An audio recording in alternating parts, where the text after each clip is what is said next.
Magandang araw po, welcome po sa aking channel, Love9 TV. Patalasasan po, meron po ba kayong mga properties na napapabayaan or non-performing assets? Plan yung ibenta, pero wala kayong oras pagbenta nito. Kung ito'y pagkakatiwala niyo po sa amin, tawag lang po kayo sa aking numero. Usap po tayo, gawan ko po ng video for free. Yes, libre po, wala po kayong babayaran. Tutulungan pa namin kayong mabenta ang inyong property. Kami na po bala sa marketing, sa boosting or paid ads. Even sa tripping, hindi na po kayo mapapagod sa pag-entertain ng mga buyers. Kami na po bala sa lahat. Tawag lang po kayo. Kung hanap nyo po isang residential farm property na malapit sa highway at along two-way cemented barangay road, ito na po yung hinahanap nyo. Nandito po tayo ngayon sa Lian, Batangas kung saan meron po tayong bagong video presentation. Isang residential farm property na may lot area na 1.3 hectares. Bali dalawang parsela po ito. Isang 5,000 square meters at 8,000 square meters. Meron po itong mountain view at sa likod po niyan ay dagat na. Kaya malapit din po ito sa dagat, mga 10 minutes drive. At hindi lang po doon, napakalapit din ito sa highway. Kaya accessible din po ito ng public transportation. Mamaya po sa dulong parte nitong video, pag-usapan natin ang distance, location at travel time, pati presyo nito. Then ang frontage po nito ay nasa 60 meters more or less. Then may access na rin po dito sa area ng tubig, kuryente at internet provider. Ang property line po ay dyan po sa may mga kawayan. After po nitong sasakyan. So, mula po dito sa cemented road, may part po na hilly na kung saan napaganda pong lagyan nyo ng bahay bakasyunan dyan sa taas.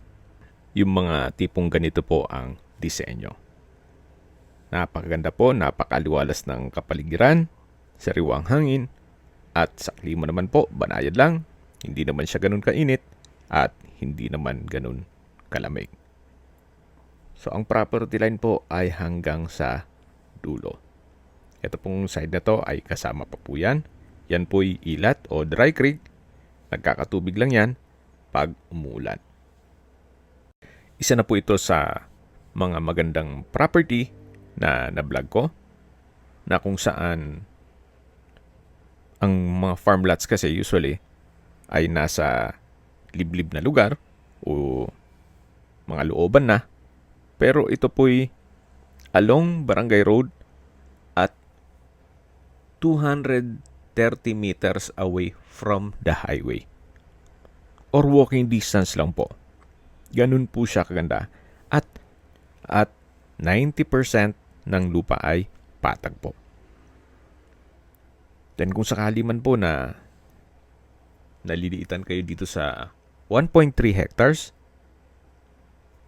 yung kabilang parte naman nitong lupa ay kamag-anak din nila na pwede po tayong maki-negotiate at yung side na yon ay meron din pong barangay road. So, bali po, magiging dalawa po ang entry at exit points. Anyway, for the meantime, focus muna tayo dito sa 1.3 hectares na kung saan malawak na rin po ito. Pero kung gusto yung land banking, mas maigi yung malaking sukat ng lupa. Pero para sa inyong retirement, gaya ng sabi ko sa inyo, yung sa hilly part, doon po kayo maglagay ng bahay bakasyunan.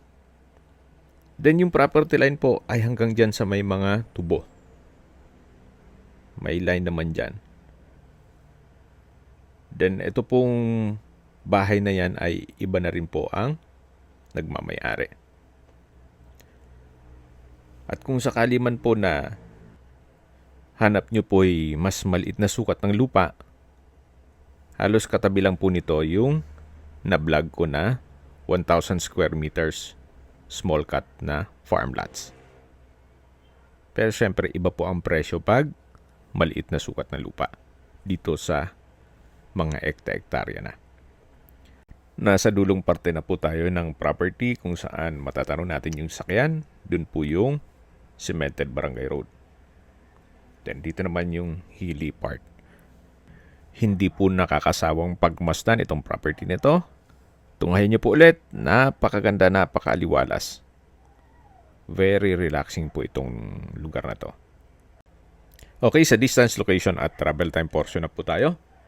Mula po sa Calatagan-Lian Highway, ang distance is 230 meters or ang travel time is 1 minute. Mula naman po sa mga beach resort dito sa Lian, 10 minutes drive lang po. At mula naman po sa beach resort sa Matabungkay ay 9.5 kilometers at ang travel time is 22 minutes.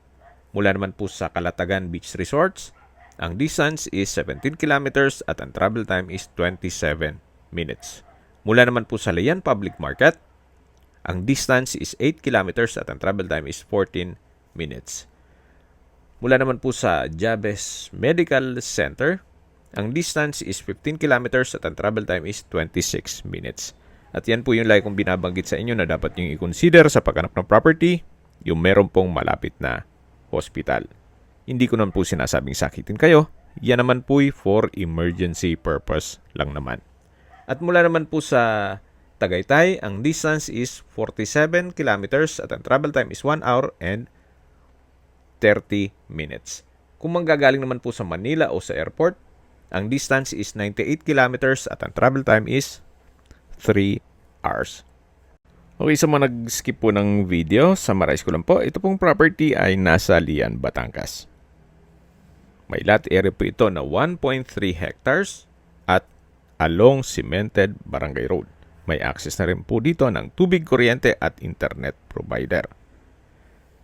Then, mula po dito sa property, walking distance lang hanggang highway. Kaya ito po ay accessible ng public transportation. May tubig, kuryente na rin po dito sa area, pati internet provider. Okay, sa presyo na po tayo. Binebenta po ito ni owner sa halagang 1,600 pesos per square meter net. Ibig pong sabihin, si buyer na po ang sasagot sa lahat ng taxes at expenses with regard to documentation. Kung may mga katanungan po kayo, tawag lang po kayo sa aking numero. At sa mga kababayan naman natin na sa ibang bansa, meron po akong Telegram. Sa mga iPhone user naman, may iMessage. Meron din pong Imo, Skype, Viber at WhatsApp. Same number lang po, 0917-316-3399. Sa mga nagtatanong naman po ng aming Facebook, meron po kaming Facebook page na Nov9TV at Facebook Real Video. Meron din pong TikTok at Instagram. May ibang YouTube channel po kami na The Nov9TV channel, Nov9TV Listings, Nov9TV On The Spot, at Nov9TV Updates. Sana po naibigan yung video presentation. Paki-like and subscribe na lang po sa aking channel para ma-update din po kayo sa aking future listings. Kung sakali po hanap nyo yung mas malaking sukat na lupa, meron din po kami ibang listings na pwede nyong pagpilian. Huwag po kayong mag-atubiling tumawag sa amin. Then, let us know your budget para malaman namin kung anong property pwede naming alok sa inyo. Sa lahat pong viewers, subscriber, at nagtiwala po sa amin, salamat po sa suporta. Ingat po kayo lagi at yung pamilya. Maraming salamat po.